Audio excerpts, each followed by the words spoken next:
And now that the Iowa caucuses are behind him, former House Speaker Newt Gingrich is focusing on New Hampshire. And just a short time ago, the GOP presidential hopeful held a town hall meeting in the Granite State, explaining why he thinks he is the best candidate to take on President Obama in 2012. Now, leading up to Tuesday's primary, the Gingrich campaign has released a brand new ad on Mitt Romney's economic plan. Listen to this. Romney's economic plan? Timid. Parts of it virtually identical to Obama's failed policy. Timid won't create jobs, and timid certainly won't defeat Barack Obama. Newt Gingrich's bold leadership balanced the budget, reformed welfare, helped create millions of new jobs. The Gingrich Jobs Plan, a powerful plan for growing our economy and creating jobs. Rebuilding the America we love with bold conservative leadership. I'm Newt Gingrich, and I approve this message. All right, joining me now with reaction, the man himself, presidential candidate Newt Gingrich. Mr. Speaker, thanks for being back with us. I'm delighted, and by the way, I do approve that commercial. Okay, I think you said that in the ad. All right, let me ask you specifically, strategically and tactically. You've been around politics a long time, and I watched you when you were in Georgia. I was there the night you became Speaker. You always knew negative campaigns, negative ads work. There was a super PAC that was running a lot of ads against you. You had Romney super PAC. You had Ron Paul attacking you. Why did you not respond in Iowa? And in retrospect, do you think that was a mistake? I think the only major mistake we made was not doing an ad early on that had somebody like J.C. Watts, Congressman J.C. Watts, explain how false the Freddie Mac charges were and walk people through the accuracy of the fact that I didn't do any lobbying. I personally only got about $35,000 a year, and the whole ad on Freddie Mac was a lie. That would have been a good ad to do, and in retrospect, I wish we'd done it. But the rest of it, I frankly was watching to see what would happen. Now, for 2 solid weeks, I asked Governor Romney to have his PAC quit doing this stuff. I thought it was demeaning. I thought, not to me, I thought it was demeaning to the process. I think Iowans were sick of it. And I wanted to make a case to the national news media. I have been persistently positive. The most I will do is draw a contrast, as you just saw in that ad.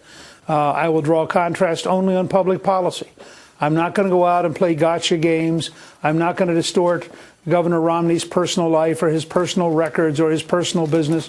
I am going to draw a contrast between what he did as governor, what he's done in public policy, and I think that's fair game. He can do the same thing to me. But I wanted to have it locked in everybody's mind that for 3 weeks, 45% of the ads in Iowa attacked me personally. And I continue to be positive. All of my ads were positive, and I did everything I could to set the right tone for America's future and the right tone for the people of this country. And it's sad that somebody like Governor Romney was not prepared to have that kind of positive campaign. But that's fine. He and his PAC can run whatever kind of junk they want to run. I'm going to run direct, policy-oriented contrast between a Massachusetts moderate and a Reagan conservative. And I'm prepared to have that debate in every state in the country. And I have no doubt that the Republican Party in the end is going to pick a Reagan conservative over a Massachusetts moderate. All right. And you started, there's been a strategic shift. I mean, from the moment you landed, I have the ad right here. Yep. The choice, only a bold Reagan conservative can defeat President Obama. That ad is different than what you've been running. You weren't really running those comparative ads in Iowa. So you're going to run these ads. What is the case now you're making? You know, because look, those, you know, if I had Frank Luntz here and we had a group of people, 90% would say they hate negative ads, but negative ads work. Or if you want to define them as negative ads. Well, negative ads have an impact. Look, remember we went through a long stretch, and because we know each other so well, you were there. For 2 months, the national media said I was dead. Then we gradually, slowly came back, and I described my campaign as a tortoise. I said, you know, the bunny rabbits run past, and they fall asleep. I keep going forward one step at a time. Suddenly we took off, all of it positive, all of it based on the debates, all of it based on good ideas and on a 21st century contract with America. And at one point, I was ahead, I think, by almost 18 or 20 points in the Gallup poll. Now, that was all positive stuff. And now you've had a series of attacks. And now we have to rebuild again. So we will, and we'll rebuild like the tortoise. We'll rebuild steadily, happily, positively. But I've always been very confident in this race because I don't believe, the state that produced Michael Dukakis, John Kerry, and Mitt Romney is not going to produce the Republican nominee.